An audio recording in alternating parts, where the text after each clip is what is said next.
اللهم صل على محمد وعلى آل محمد كما تحب وترضى رب اشرح لي صدري ويسر لي أمري واحلل عقدة من لساني يفقهوا قولي رب زدني علما رب زدني علما رب زدني علما أما بعد فأعوذ بالله السميع العليم من الشيطان الرجيم بسم الله الرحمن الرحيم وإذ قال إبراهيم لأبيه آزر أتتخذ أصناما آلهة إني أراك وقومك في ضلال مبين۔ تمام قسم کی حمد و ثنا، تعریفات، تسبیحات اللہ ذوالجلال والاکرام کی ذات کے لیے ہیں۔ بے حد و حساب لا تعداد درود و سلام ہو نبی آخر الزمان جناب محمد الرسول اللہ صلی اللہ علیہ وعلی آلہ واصحابہ وذریتہ وبارک وسلم تسلیما کثیرا کثیرا کی ذات اقدس پر مختصر حمد و ثنا اور درود و سلام کے بعد جس طرح کہ آپ کے علم کے اندر یہ بات ہے کہ الحمدللہ ہم گزشتہ 2 جمعوں سے جناب ابراہیم خلیل اللہ علیہ السلام کی سیرت طیبہ کے حوالے سے گفتگو کر رہے ہیں۔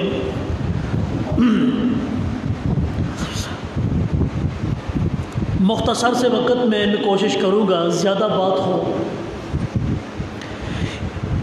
ابراہیم خلیل اللہ علیہ السلام بچپن سے آگے نکلتے ہیں، جب اپنی قوم کے حالات دیکھتے ہیں، قوم کے افکار و نظریات دیکھتے ہیں،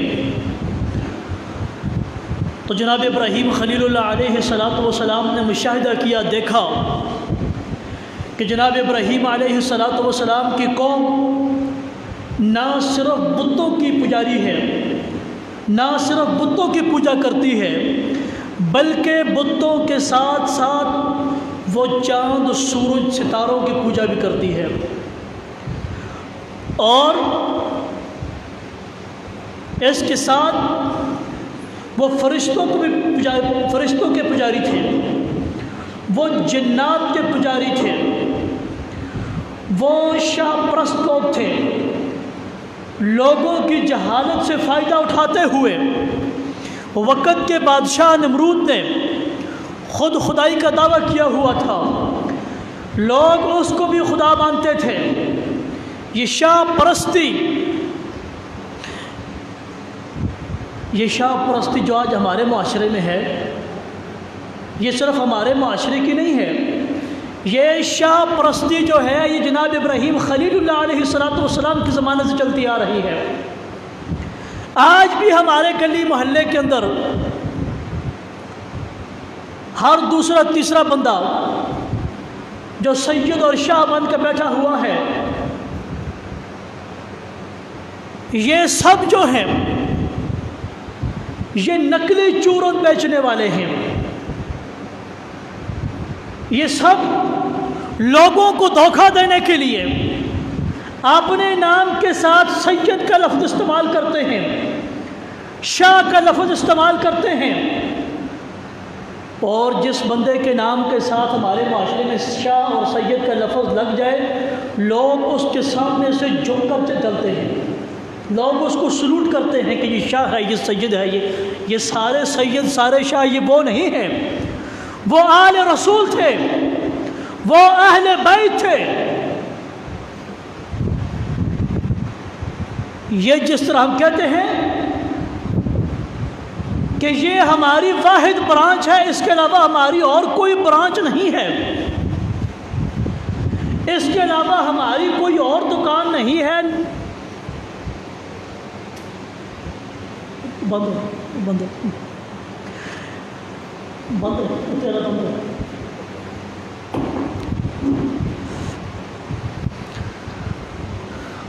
مائک آن کرو.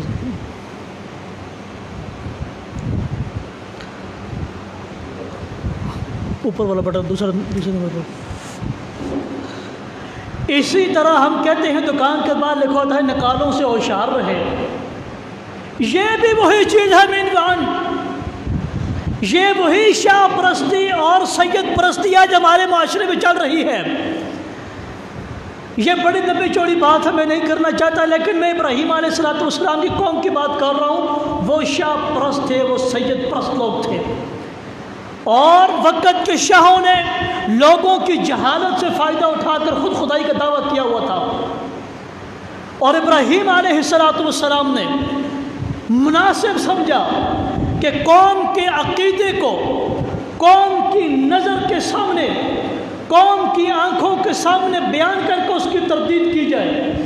اسلوب ایسا اپنایا، ایسا پیارا اسلوب اپنایا. اللہ فرماتے ہیں وَكَذَلِكَ نُرِي إِبْرَاهِيمَ مَلَكُوتَ السَّمَاوَاتِ وَالْأَرْضِ وَلِيَكُونَ مِنَ الْمُوقِنِينَ. ہم نے جناب ابراہیم خلیل اللہ علیہ السلام کو آسمان و زمین کی بادشاہت کے نظارے دکھا دیے. آسمان و زمین کے ابراہیم کو نظارے کروا دیے تاکہ ابراہیم کے اندر ایمان اور یقین اور مزید پختہ ہو جائے. اور پھر کیا ہوا؟ ابراہیم علیہ السلام ایک دن اٹھے، فَلَمَّا جَنَّ عَلَيْهِ اللَّيْلُ رَأَىٰ كَوْكَبًا. رات کا اندھیرا چھایا، ابراہیم علیہ السلام نے ایک ستارے کو دیکھا. کیوں؟ ابراہیم علیہ السلام کی قوم ستاروں کی پجاری تھی. ابراہیم علیہ السلام نے ایک ستارے کو دیکھا جو زیادہ روشن تھا، چمک رہا تھا. ابراہیم علیہ السلام نے قوم کے عقیدے کو نوٹ کیا، کہا ھذا ربی، یہ میرا رب ہے. قوم کے عقیدے کو بیان کرنے کے لیے ابراہیم کا عقیدہ نہیں تھا. یہ اسلوب ایسا اختیار کیا ہے کہ قوم فوری طور پر بدک نہ جائے. کیونکہ مشرک جو ہوتا ہے، مشرک کو توحید کی دعوت جتنی مرضی آپ سادہ الفاظ میں دیں، پیار سے دیں، محبت سے دیں، لیکن وہ بہت جلدی جو ہے نا وہ بدک جاتا ہے. ابراہیم علیہ السلام نے جب ستارے کو دیکھا، کہا ھذا ربی، یہ میرا رب ہے. پھر کیا ہوا؟ تھوڑی دیر گزری، فلما آفلا، وہ ستارہ غائب ہو گیا. ابراہیم علیہ السلام نے دیکھا، پکار اٹھے، فرمایا قال لا احب العافلین، یہ تو غائب ہو گیا. غائب ہونے والوں سے میں محبت نہیں کرتا، غائب ہونے والوں کو میں خدا نہیں مانتا، غائب ہو جانے والوں کی میں عبادت نہیں کر سکتا. جناب ابراہیم علیہ السلام اسی مشاہدے میں فلما رأى القمر بازغا، چاند نکلا. جب چاند نکلا، قوم چاند کی پوجا کرتی تھی. ابراہیم علیہ السلام نے چاند کی طرف دیکھا، فرمایا ھذا ربی، یہ میرا رب ہے. چاند کا بھی ایک وقت ہے. چاند بھی جب غروب ہو گیا، چلا گیا، غائب ہو گیا.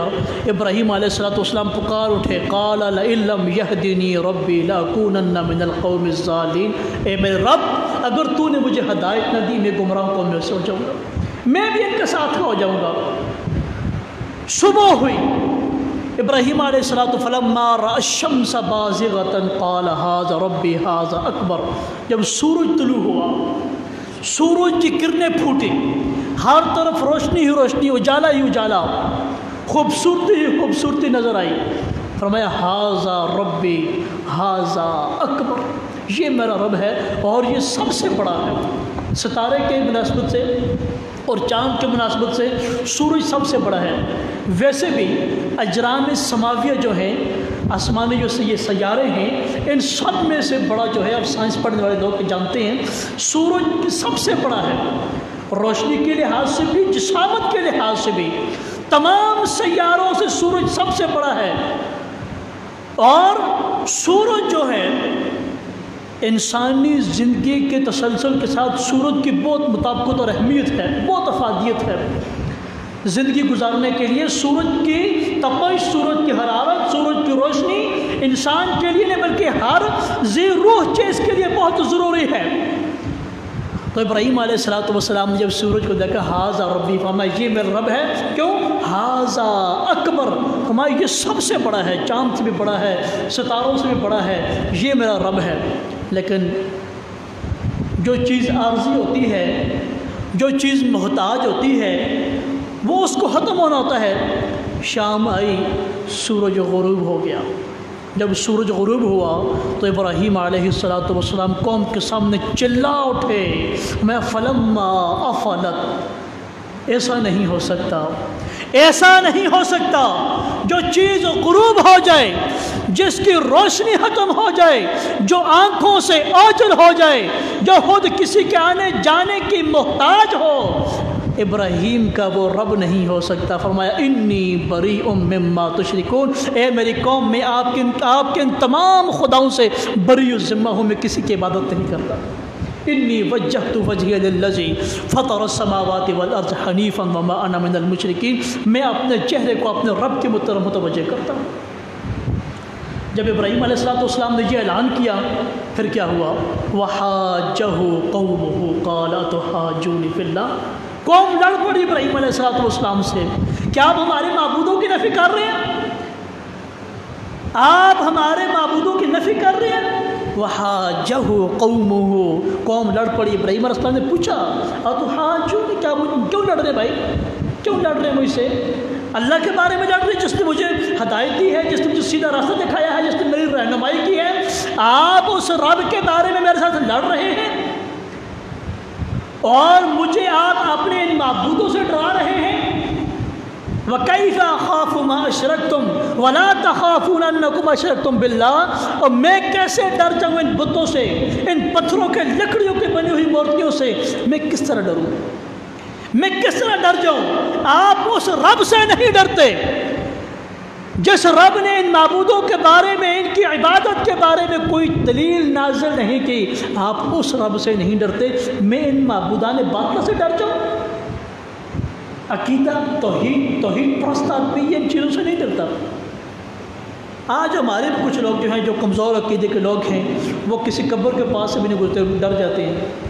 کہتے ہیں جی اس قبر کے پاس سے قبرستان میں جائیں، یہاں پہ ایک درخت لگا ہوا ہے، اگر اس درخت کو کسی نے کاٹا تو وہ اس کی وہ بازو جو ہے وہ شل ہو جاتی ہے، اس کو فالج ہو جاتا ہے، اس کی ٹانگ ٹوٹ جاتی ہے.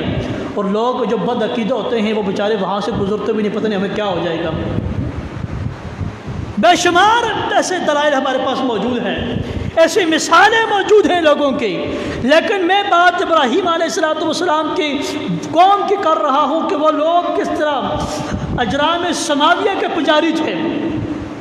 اور ابراہیم علیہ السلام نے جب ان چیزوں کی حقیقت کو بیان کیا، اور پھر اللہ سبحانہ و تعالیٰ نے ان ساری چیزوں کی حقیقت کو کس طرح بیان کیا. اللہ فرماتے ہیں سورہ یاسین کے اندر، سورہ یاسین آپ سارے پڑھتے ہیں، کئی لوگوں کو ماشاءاللہ زبانی بھی یاد ہوتی ہے، اگر آپ ترجمہ پڑھیں آپ کو سمجھ آئے بات کی. فرمایا وَالشَّمْسُ تَجْرِي لِمُسْتَقَرٍّ لَهَا، پھر سورج کی حقیقت کو بیان کیا اللہ نے. وَالشَّمْسُ تَجْرِي لِمُسْتَقَرٍّ لَهَا، سورج جو ہے وہ اپنے وقت مقررہ کے مطابق چلتا ہے. وَالْقَمَرَ قَدَّرْنَاهُ مَنَازِلَ حَتَّى عَادَ كَالْعُرْجُونِ الْقَدِيمِ، اور چاند جو ہے قدرناہ منازل، اللہ کہتے ہیں ہم نے اس کی منزل طے کی ہوئی ہیں. وہ پہلے دن سے لے کر 28 دن تک، 29 دن تک چلتا ہے، بڑا ہوتا جاتا ہے، بڑا ہوتا ہے، پھر چھوٹا ہونا شروع ہو جاتا ہے.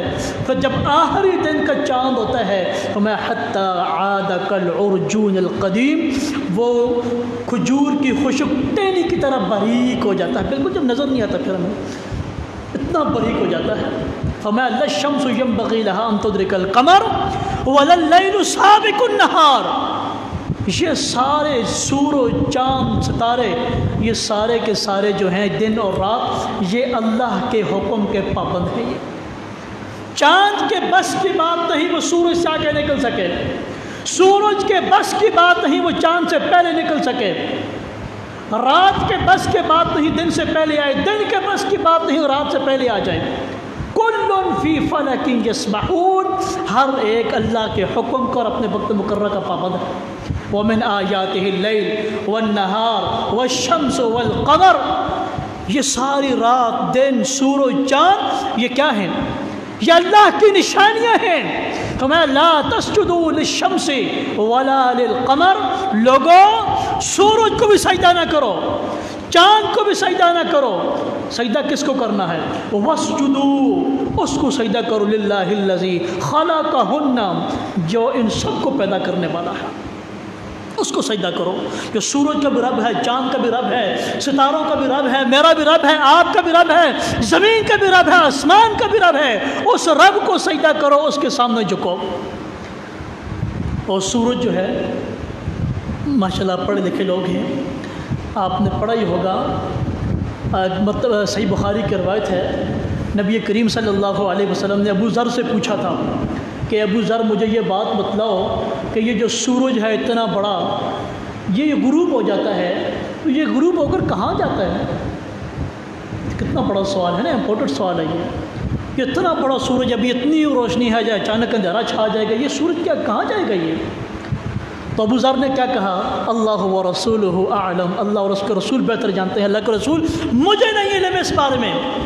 تو نبی کائنات صلی اللہ علیہ وسلم نے فرمایا ابو ذر، یہ سورج جب غروب ہوتا ہے، یہ غروب ہو کر اللہ کے عرش کے سائے کے نیچے جا کر سجدہ ریز ہو جاتا ہے، اللہ کے عرش کے نیچے سجدہ ریز ہو جاتا ہے، پھر اگلے دن یہ اللہ سے اجازت مانگتا ہے نکلنے کی، اللہ اس کو پھر طلوع ہونے کی اجازت دیتے ہیں، اور جس دن اللہ نے اس کے راستے کو بدل دیا، اس کے راستے کو بدل دیا، مشرق سے طلوع ہونے سے روک دیا اور مغرب سے طلوع ہونے کا حکم دے دیا، اس دن اذا الشمس كورت واذا النجوم انقدرت كل من عليها فان ويبقى وجه ربك ذو الجلال والاکرام۔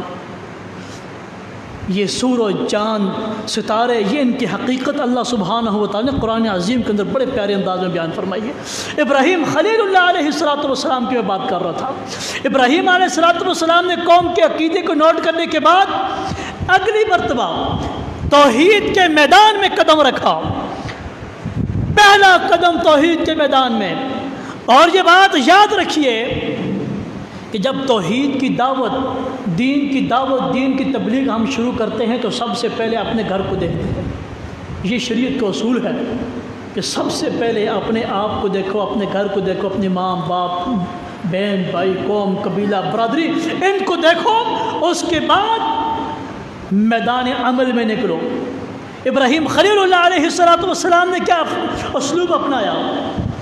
جب دیکھا کہ باپ جو ہے بتوں کا پجاری ہے، بتوں کو بنانے والا ہے، تو سب سے پہلے باپ کی خدمت میں دعوت پیش کی۔ قرآن عظیم کے اندر اللہ سبحانہ و تعالیٰ نے آج سے ہزاروں سال پہلے بابل کی سرزمین کے اوپر باپ اور اس کے ایک عظیم بیٹے کے درمیان ہونے والی اس گفتگو کو سورہ مریم کے اندر 16ویں پارے کے اندر بڑے احسن انداز کے ساتھ بیان فرمایا، بڑی تفصیل کے ساتھ فرمایا۔ پاک پیغمبر صلی اللہ علیہ وسلم وَاذْكُرْ فِي الْكِتَابِ ابراہیم اِنَّهُ كَانَ صِدِّيقًا نَبِيًّا، ابراہیم خلیل اللہ علیہ السلام کا ذکر کیجئے۔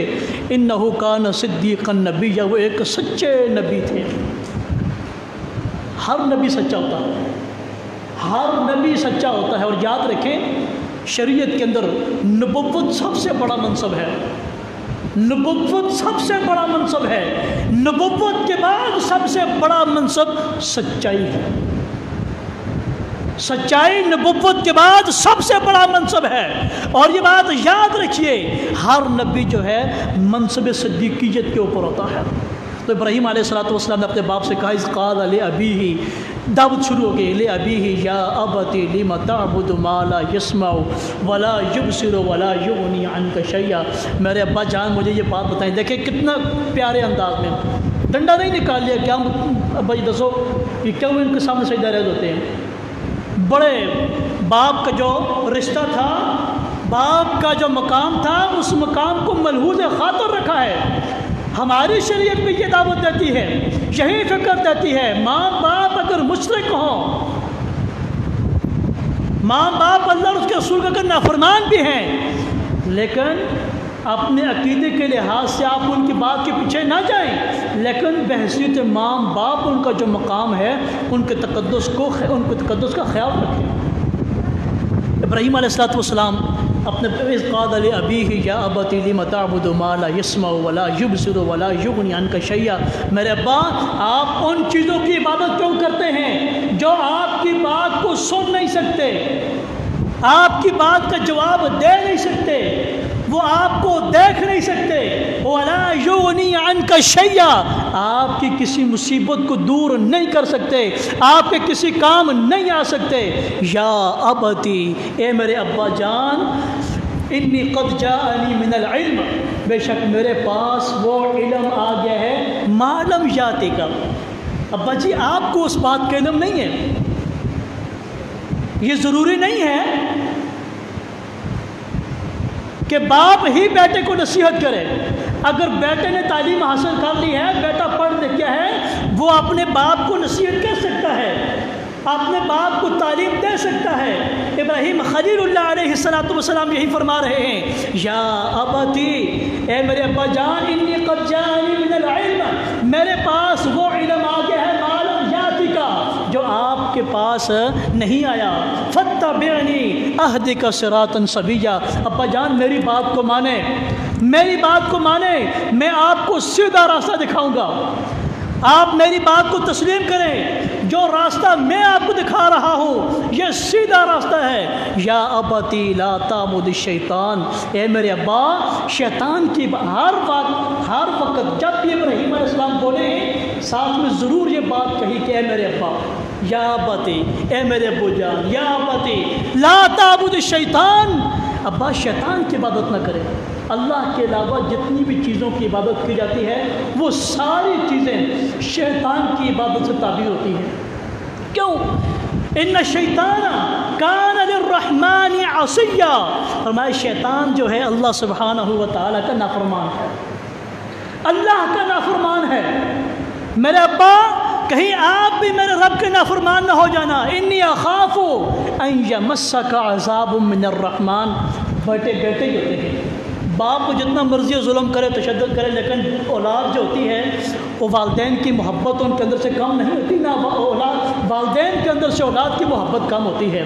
ابراہیم علیہ السلام کو یہ بات بڑی تنگ کر رہی تھی کہ یہ اگر میرے باپ میرے دین کو نہیں مانتا، میرے دین کو قبول نہیں کرتا تو کل اللہ کے عذاب کا مستحق ٹھہر جائے گا، تو پھر میرے باپ کو تکلیف تو ہوگی نا، جب باپ کو تکلیف ہو بیٹوں کو تکلیف تو ہوتی ہے۔ فرمایا انی اخاف ان یمسک عذاب من الرحمن، اے ابا مجھے یہ ڈر لگتا ہے کہ آپ کو اللہ کا عذاب چھو نہ لے، اور فتکون للشیطان ولیا، پھر آپ ہمیشہ ہمیش کے لیے شیطان کے ہی اوکر رہ جائیں، شیطان کے دوست بن جائیں۔ تو اب کیا تھا، اتنے پیارے انداز میں جب بیٹا باپ کو دعوت دے تو کم از کم اگر باپ اس وقت مانتا نہیں، ان کو یہ تو کہنا چاہیے کہ بیٹا ٹھیک ہے آپ جو کہہ رہے ہیں میں اس پر غور و فکر کرتا ہوں، میں اسٹڈی کرتا ہوں، پوچھ گچھ کرتا ہوں، بات چیت کرتا ہوں، پھر آپ کو جواب دیتا ہوں۔ لیکن باپ ابراہیم کے باپ نے کیا کہا، قال اراغب انت عن آلہتی یا ابراہیم، ابراہیم تم میرے خداؤں کو برا بھلا کہنے سے باز نہیں آ رہا، ابراہیم آپ باز نہیں آ رہے، لئن لم تنتہی، سنو ابراہیم اگر تم باز نہ آئے، لَأَرْجُمَنَّكَ وَاهْجُرْنِي مَلِيًّا، میں تجھے رجم کر دوں گا، سنسار کر دوں گا۔ رجم اور سنسار آپ سمجھتے ہیں کون سی سزا ہے یہ؟ جب شادی شدہ مرد اور عورت بدکاری کرتے ہیں تو ان کو سنسار کیا جاتا ہے، پتھر مار کو ان کو مارا جاتا ہے۔ ابراہیم علیہ السلام کے لیے ان کے باپ نے اس سزا کو تجوید کیا کہ اگر آپ میرے خداؤں کو برا بھلا کہنے سے باز نہ آئے، لَأَرْجُمَنَّكَ وَاهْجُرْنِي مَلِيًّا، ابراہیم میں تجھے پتھر مار مار کے سنسار کر دوں گا۔ اور یہ پھٹکار کے لیے، ویسے ڈانٹ ڈپٹ کے لیے یہ معنی بھی استعمال ہوتے ہیں۔ تو ابراہیم علیہ السلام کو جب باپ نے گھر سے نکالا، میں آپ نکل جائیں، راغب انت عن آلہتی، آپ یہاں سے نکل جائیں، باز آ جائیں۔ ابراہیم علیہ السلام نے کیا کہا، یہ نہیں کہا کہ ٹھیک ہے میں کون سا آپ کا کوئی، جیسے ہمارے معاشرے میں نا میں الفاظ استعمال نہیں کرنا چاہتا آج، کیونکہ ہمارے جو آج بچے والدین کے سامنے بولتے ہیں وہ والدین کی تربیت کا اثر ہوتا ہے، بچوں نے والدین کی گود میں پرورش پائی ہوتی ہے۔ لیکن ابراہیم علیہ السلام کو گھر سے باپ نے نکال دیا، جرم بھی ابراہیم کا نہیں تھا۔ ابراہیم علیہ السلام سیدھے راستے کی دعوت دے رہے تھے، اللہ کی طرف بلا رہے تھے، لیکن پھر بھی ابراہیم علیہ السلام کیا کہتے ہیں؟ سلام علیکہ، ابا جی سلامتی ہو آپ کو وہ سلام ہو۔ لیکن یاد رکھیے یہ سلام جو ہے ابراہیم علیہ السلام کا یہ سلام، یہ وہ سلام نہیں ہے جو ہم ایک دوسرے کو دعا کے طور پر، تحیہ کے تحفے کے طور پر کرتے ہیں۔ اس سلام کو سلام ترک مخاطبت کہتے ہیں۔ وَإِذَا خَاطَبَهُمُ الْجَاهِلُونَ قَالُوا السَّلَامَ، جب دو آدمی آپس میں کسی معاملے پر لڑ پڑتے ہیں، ایک بندہ ایجوکیٹڈ ہوتا ہے، تعلیم یافتہ ہوتا ہے، ایک بندہ جاہل معاشرے کا بگڑا ہوا ہوتا ہے۔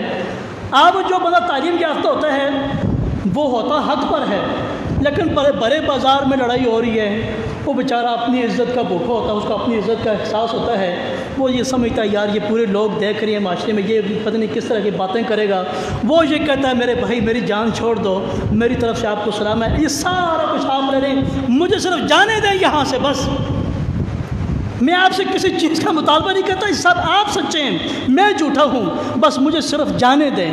سلام علیکم، ابا جی ٹھیک ہے مجھے جانے دیں۔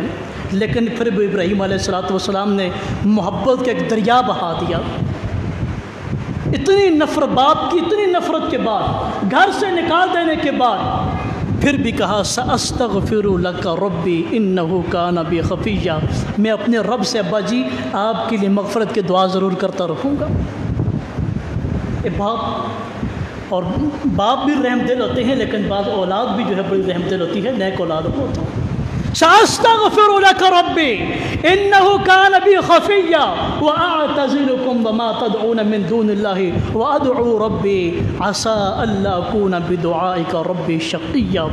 مجھے امید ہے میں آپ کو بھی چھوڑ کر جا رہا ہوں، ان سارے بتوں کو چھوڑ کر جا رہا ہوں جن کو آپ اللہ کے علاوہ پکارتے ہیں، اور مجھے امید ہے میرا رب مجھے مایوس نہیں کرے گا۔ اور پھر ابراہیم علیہ السلام، برادران اسلام میرا بات کرنے کا مقصد کیا ہے؟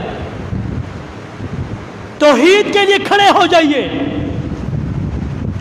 عقیدہ توحید کے لیے کھڑے ہو جائیے، دین کے لیے کھڑے ہو جائیے۔